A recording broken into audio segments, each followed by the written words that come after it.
nawe je ikintu cambayeho pe nari naratwawe n'ikintu kimwe asha icupa cyo kitutiga asha nariga ariko ntivyari byo kwiga byatari sico ntakora bijya vanga inzoga ni baby zari inzoga gusa nakubita icupa kwisi hari igihe nyine umuntu yimvira ngo umuntu nganya inzoga ngaca akora byose ariko je ntavyo nakora wirabiranira n'icupa yawe wavuga ati inzoga yanje niyo baby yanje narose icupa naho waba none ubu niko biri ubagenzi bawe b'abakobwa ufise urabona uwo kubera umugore mu bisanzwe ndababona ariko ni benshi sana me gusa kugira ucagura niso n'ingorane gusa ibazo no mucangura cyane kwishoko je mu buzima usanzwe n'abagenzi b'abakobwa n'abafise benshi muri abo bakinye ufise renga muri abo bakimfise muri abo bakufise abo bakimfise vyoma ari arimo nk'ababiri kubera ikabo babiri ababwiye ko abakobwa bakunda ibirori gashaho si bose newe nacu ukunda se ikiro si cyane nta ucanga usanze igikunda reko ndije ndacanga jave ubukene ubwo si ubukene turazi ko atamaye oya n'ubukene kuko atakiriyo n'ukunda ibintu sikuvuga ngo n'ubukene amahera ari ni menshi kandi ndizera ko ndi mu boss wa mbere kwisi cyo kintu ndizera kabisa nayo amahera maze guha umukobwa menshi je n'abakobwa ngo ndaguha amahera kabisa umaze guha amahera kiretse bajya usanga bambwira ati urazi rero mfise aga problem ndenkira ba mega amayinite just nkabajya nawe umukobwa aze ngo ndamuhe nkaye igisuko ibiki oya si ibyo ndiko ndakubaza ati nayo mahera umaze guha umukobwa menshi uko angana kose uko mu buryo bwose wayatanzemwo maze gutanga 5 kwisi ese birasisi ibyo ni deni yatse nawe je maze gutanga 5 menshi niyo menshi kwisi no vuga akademi umuntu wayahaye agura nabitoye ico gihe nari deni wanashima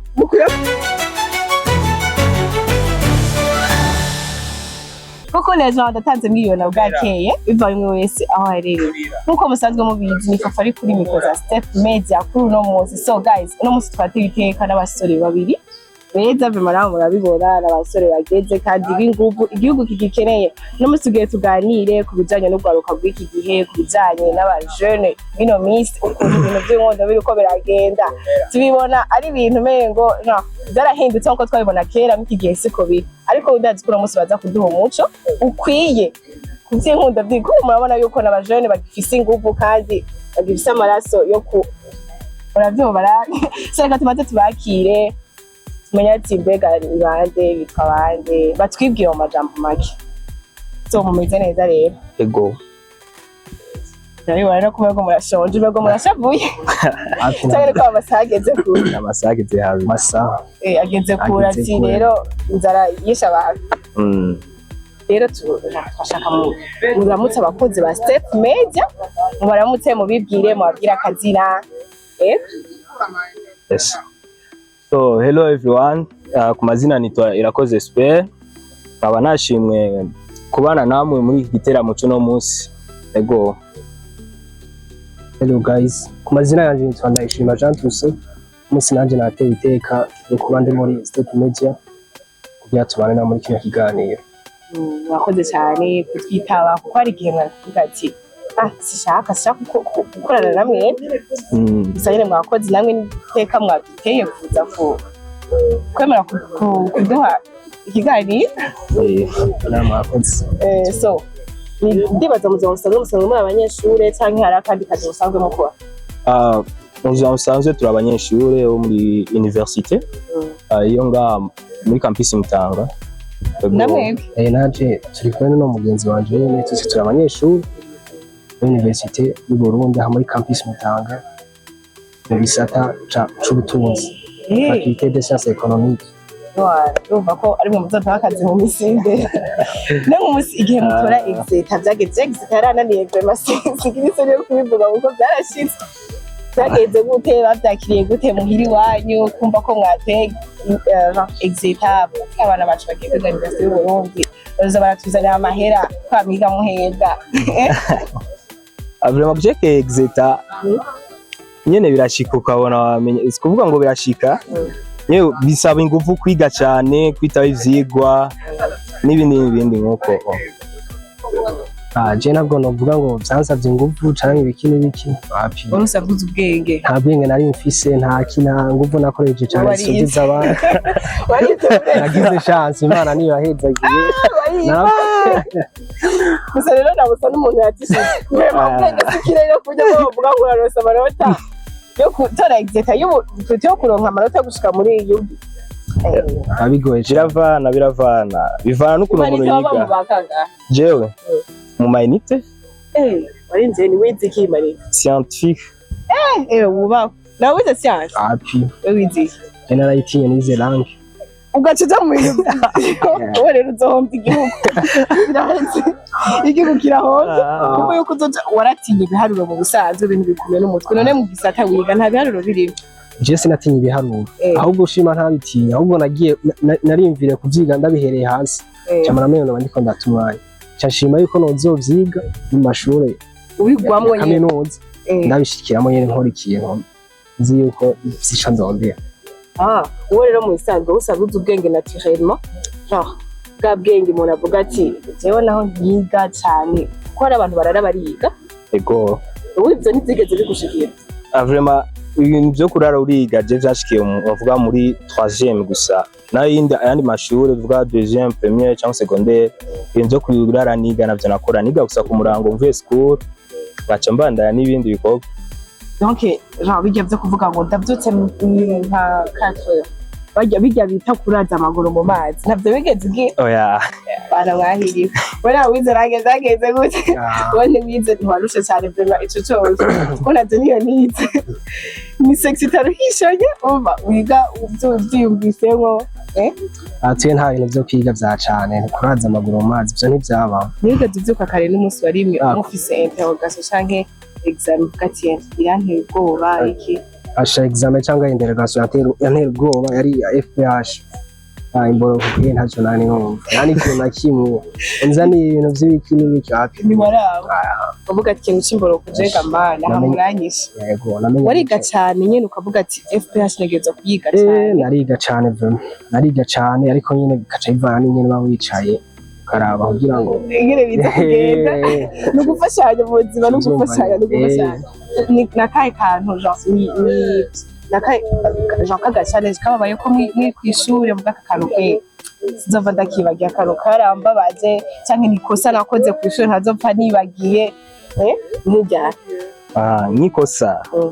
je novuga ati ngerageje kuraba nk'u mwaka wa nyuma wa humanité mu gatatu ndavye nka première trim nabaye wa 4 mu ishure biga muri bangahe tubiga turi 25 wa tugeze muri 2e trimestre aciye aba ikintu nyene novuga ni nk'uburofa nagira ugasanga mu ndwi inonze kabiri cyangwa ugasanga indwi yose yeze natonda aho rero abavyeyi bazi ko nja school aho rero amanota y'indero bayamaze bayageseje mvuga ati naco nzo ndakuramo amasheke naco ngiye ku ishure ugasanga naho mva school njya muhira na ibintu by'amayetide ngira ko science ni gisata bisaba nyene utashe gira recherche ugire etide atakwicara kuko ejo ushobora kubona umwigisha araje aragwaya inona averti ukibura rero ivyo bintu byangendeye muri nuza trimestre ya kabiri aho bigera nshitse muhira sinige nsubiye ku school ugasanga batanze inona averti naje ndayibonye motife ngo ndagiye muri toilette kumbe ndagiriyemo sigarutse bavuga ngo nona beti zirazoroshe biravana n'umwigisha ari nona beti bagutera utiteguye vrema ugasanga mwese ishure ryose mwatoye ubusa vrema ico gice cyaka byace bigenda gute gice cyaka vrema nagiye muri examen ndakora ndapambana cyangwa kuri 50% muri première trimestre nari mu 67 uko rero ivyo abavyeyi nivyabashimishije aca agerigiye baca baza kubaza school habaye iki baraba mu kayindero ari ama absence menshi cyane cyo genda kibuka kweri bace bana muri direction ya prefecture bankubita ama conseil menshi naje ndatahura vraiment amwe ngeze muri 3e trimestre naje nkubita ama remontada mwa dasanzwe nisanga muri najenje kweri nisanga muri exetari tugiye gukora nawe je ikintu cyambayeho kweri nari naratwawe n'ikintu kimwe asha icupa cyo kitutiga asha nariga ariko ntivyari byo kwiga byatari sico ntakora bijya bwanga inzoga ni baby zari inzoga gusa nakubita icupa kwinshi hari igihe nyine umuntu yimvira ngo umuntu nganya inzoga ngaca akora byose ariko je ntavyo nakora wiraberanira n'icupa yawe wavuga ati inzoga yanje niyo baby yanje narose icupa naho waba none ubu niko biri narahindutse uko umuntu akura niko ibintu bigenda birahinduka ni nk'ubu ugiye kuja mu mukobwa birakorohera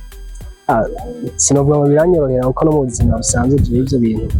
bifata yuko ari nka game bigoye gukina cyane ku bwanje basi sinovuga ngo yongora gukina ahubwo nuko nta mwanya ndabiha mba ndiko nirukanga n'ibindi bintu mwanya wo kuza kubaha bigoye cyane none ubushatse bwo ata mukobwa ufise mukundana no ugiye tubivuze ko n'umugenzi wawe ubivuze kwi nacyo gato bivuga ko kweri izabademu muri iki gihe oya kweri nta kirekire nta kirekire twumva abakobwa bose ko ikintu cyo baba barondera kenshi udafise umufuko cyo gwa doubt oya gusa none ntabo mwigana nabo niko bimeze I'm single mwe muri ko murabesha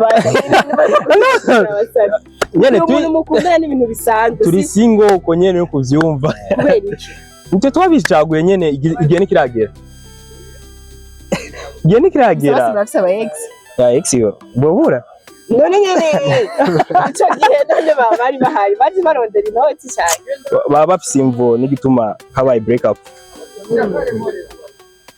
Bafise umu ex. Cyangwa nawe ntawe ufise wewe umu ex wawe ni babe n'inzoga yawe. Novuga ngo mfise umu ex kuko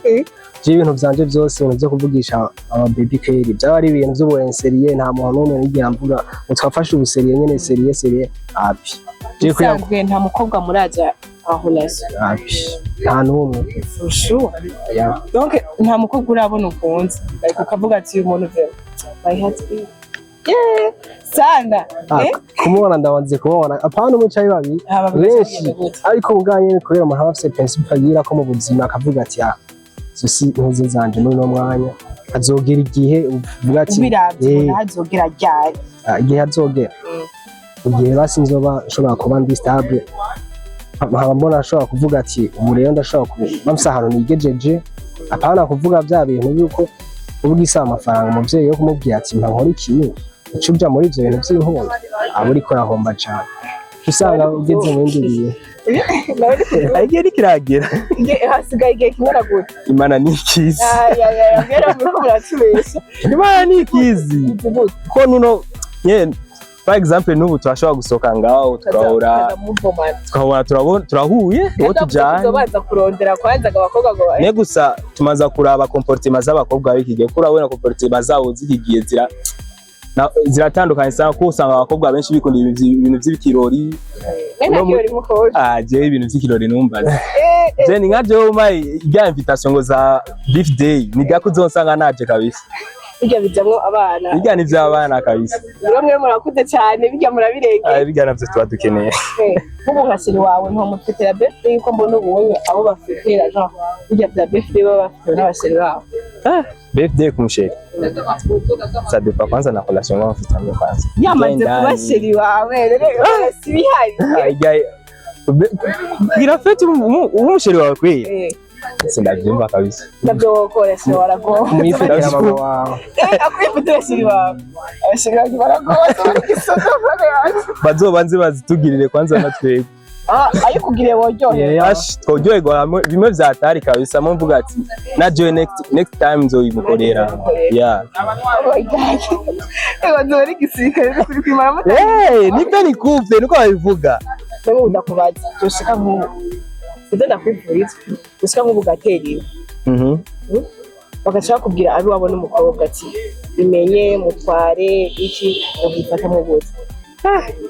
iyo ni challenge imwe hatari kabisa imwe yadaje wocuye ishure wocubanza kuja gupambana n'ubuzima kwanza vyogenda gute wocuyihakana iyo nda muri ico gihe kuyihakana nibiba bigikunda kubera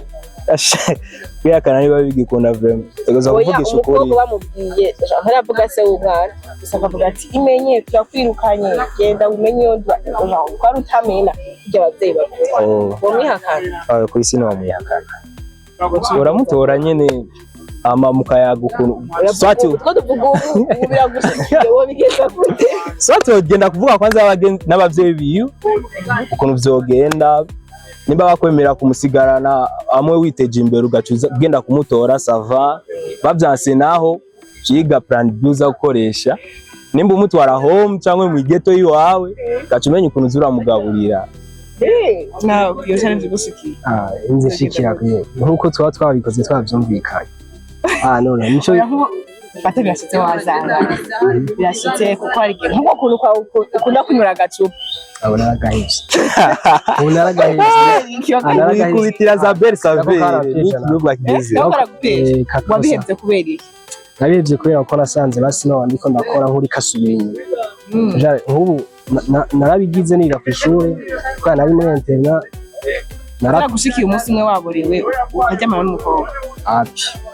nakubwiye sinigiye asohokana n'umukobwa n'abandi kumwe n'abahungu gusa sawa siyo challenge nagushikiye uzifata mu binze binshikira byo no vyakira kubera ko nabigiyemo mvuga ati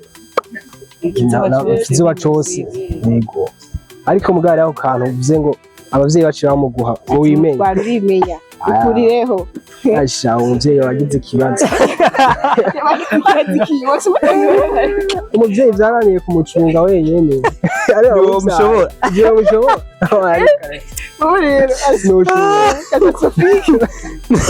wazumvira ati mbiza rero ngo tubane mu kageto ubamo ati uziruka nanjye neruke tuje kurondera ubuzima dushire hamwe no kumwemerera kugira tubane wera wocu mwihakana sino mwihakana umva yasagiye ico nokora nopambana nkamuronderera ari muhiri waba ariko uya bakubwira ati mutware amutware aho tumurondera umutare w'amavoka aradandaza ajya mu soko mukame ati giye dukora amavoka zamu uzurazana make tufashanya nico ituma natwe muri no myaka turiko turavuga ati tubaye tuvyirinde uko iyo twofata ariko ari nka accident hasi ko nta plan nk'ubu umuntu aba afise muri no myaka yacu ngiye ubona uko mu mufuko bitameze neza biragoye cyane kuza kwimvira kuja muri ivyo bintu nko mu myaka 5 wewe wibona he ubona kuzoba uri umuntu ameze gute muri 5 mu myaka 5 mbona nzoba ndijeyo nyine ariko nzoba ndijeyo nizera ko nzoba nahinduye ishusho nyine dushaka utubwire uzoba wowe wiravye cyangwa ukavuga ati nipfuza ko mu myaka 5 nzoba ameze uvuza kuzoba ameze gute ya Imana ibinshoboje nipfuza yuko nozoba nyine ndi umuntu ashobora kuvuga ati umuvyeyi arashobora kumubwira ati umuhungu wanje nkeneye kuja aha n'aha ara guca namubwira wagene tonde umurongo nkamuhasisi nshobora kuba ndi umuntu yashaka guca mubwira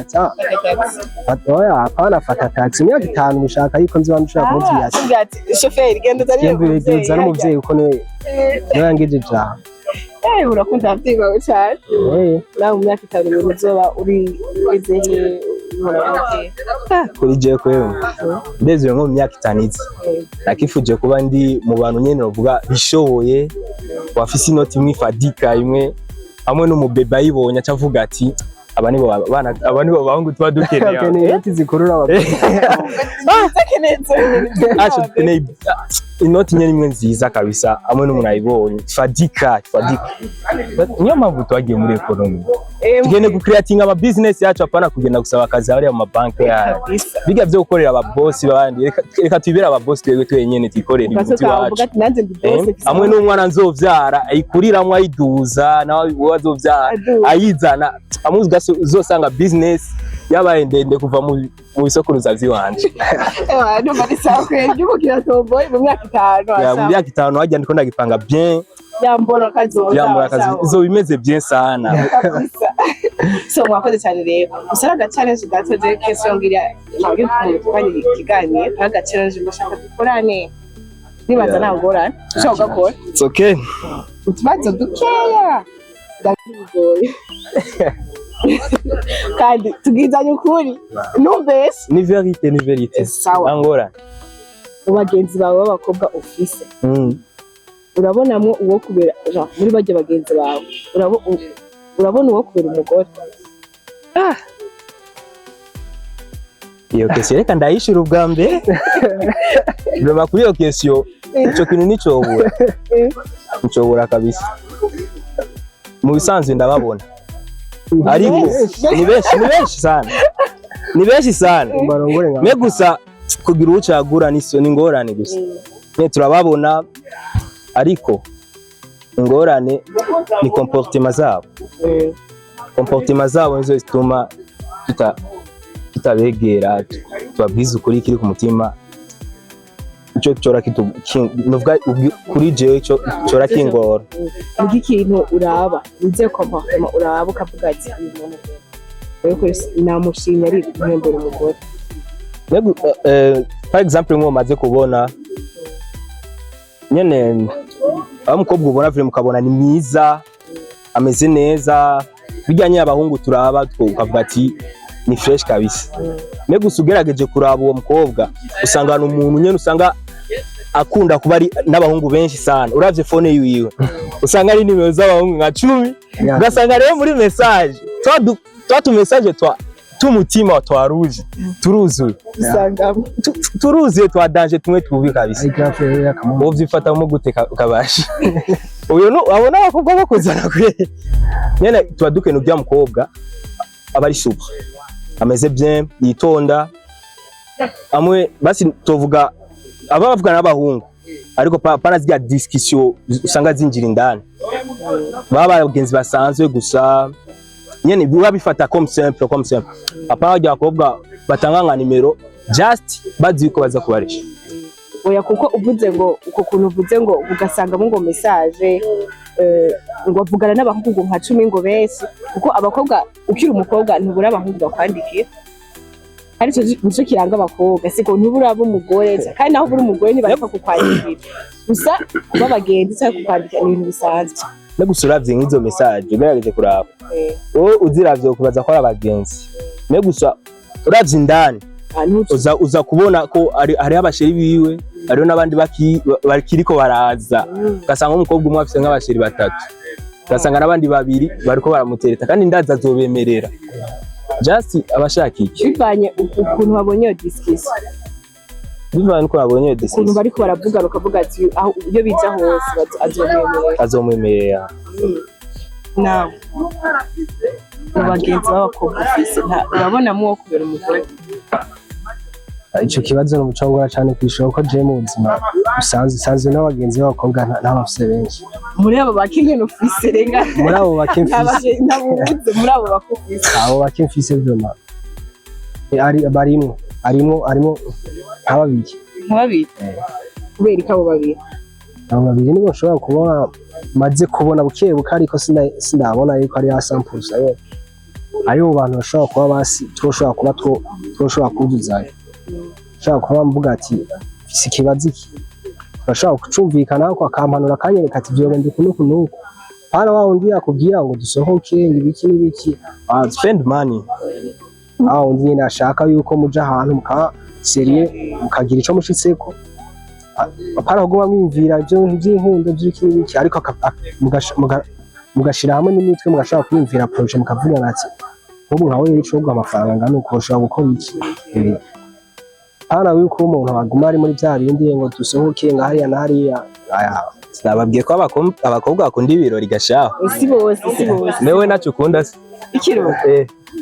si cyane ntawe usanzwe ugikunda reko ndije ndacanga jave ubukene ahubwo si ubukene turazi ko atamara oya n'ubukene kuko atakiriyo n'ukundi ibintu sikuvuga ngo n'ubukene amahera ari ni menshi kandi ndizera ko ndi umubosi wa mbere kwisi cyo kintu ndizera kabisa ndayamera maze guha umukobwa menshi je n'abakobwa ngo ndaguha amahera kabisa umaze guha amahera kiretse bajya usanga bambwira ati urazi rero mfise aga problem ndenkira aba mega amayinite just nkabajya nawe umukobwa aze ngo ndamuhe nkaho igisuko ibiki oya si ibyo ndiko ndakubaza ati ndamuha amahera umaze guha umukobwa menshi uko angana kose uko mu buryo bwose wayatanzemwo maze gutanga 5 kwisi ese birasetse ibyo ni deni yatse nawe je maze gutanga 5 menshi niyo menshi kwisi no vuga akadeni umuntu wayahaye abura nabitoye ico gihe nari ideni wanashima aha yansavye nsanze mfise ijana mu mufuko cyanavuga ati nyene umudemu nyene maramara imbere y'umudemu vraiment naciye ngenda kwibotike ndagura na 5 ndamuha yumva amakosa wakoresha umuntu abademu baduta muri mwese sana nawe amafaranga amaze guha umukobwa umukobwa ari we wese cyangwa wari wowe wese muri rusange mahera umaze guha umukobwa menshi we wayamuhayemo uko wayamuhaye kose mari byo ndamuguriye ari ayo ndamuhaye mu minwe amahera uko yakoresheje gusa menshi umaze gukoresha ku mukobwa Jongora uko mugora gute nka karore nk'ubu nk'iyo minsi nababwiye ko nanywa inzoga narashaka usanga mu baby muhuriye nk'ahantu nimunazi cy'umutamu avyumva usanga yeye mwaryoshe mwese nyene nta numwe ari karamenya ibyo arimo abavuriye moya mbiri asaba ibintu byaryoshe fresh nyene uramuhaye sinoshaka kuvuga ngo naya umva ntizigitigiri cyawe mu sinzi igitigiri kuko Jongora no avasanga nibeshe ni ya defe y'umukobwa utoka wihanganye asha umukobwa wa mbere hapfa nihanganye abakobwa kabisanga n'umukobwa avugira hejuru ikintu cyose cyuyiwe ata kintu yuko gishaka kugira kugira ibanga ikintu cyose ayumvise abavuze akirangora cyane naje navuga ati umukobwa usanga afite icyizere gike atakwizera wewe atizera cyane novuga ati atizera cyane umuntu nzego nizojana kabisa umwe nk'umukobwa aguciye urumva yuko wo bispo anciye inyuma nkamubanza kwanza impamvu yanciye inyuma kabiganira ko amakambira ati jewe nimba abimbwira ko nimba yombwira ko amaze kumbona nk'ahantu naje mfise undi mukobwa sawa nimba abigize kumva yuko tugira break up it's okay turabivugana bikahera nawe umukobwa aguciye inyuma aje no fata nk'ibintu bisanzwe cyane kubera uko n'ubundi muca muhebana cyangwa mukomeza avyovana naho bigenze urashobora gusanga umukobwa amaranye umwaka umwe imyaka 2 woca umuheba so yasinubwana nosha ndamuheba abanza nkamubaza tukavugana ingene kumeze ariko mugare hari usanga ari ingeso n'undi usanga basi yagiye byabaye partsida ugasanga nk'ubu yagize abagenzi babi byatanye ugasanga nk'ubu basohokanye n'abagenzi biyo ntiyabimenye yuko abagenzi biyo bapyeje bagashira mu wundi muhungu amukeneye nk'ibyo cyo bimuhora umugiriye nabi cyane kurumva nawe si ubwiwe aba yabigize umva ni sawa ni kuganira base kuganira nibyo urukundo no kuganira mukavugana so mwakoze cyane rero tugiranye ibihe byiza umugira akazambo kamwe mubwiye abakunzi ba Stefred jambo rimwe cyangwa abiri ndazi usaza tuvuge gute abura rayico vuga. So ladies and gentlemen, ikintu nagomba kubabwira yuko iganiro cyari kimeze neza, nagishimye cyane nawe mubona ari ubwa mbere kuri jewe. Nkaba numye nk'abandi mwese mubyifuza yuko muza gufatikana na Step Media. Thank you so much. Icyo nababwira nuko tukashika twashitse vraiment tutazi ngo ni ibintu bijana hariya na hariya, ariko twasanze mu baby ameze neza, asa neza,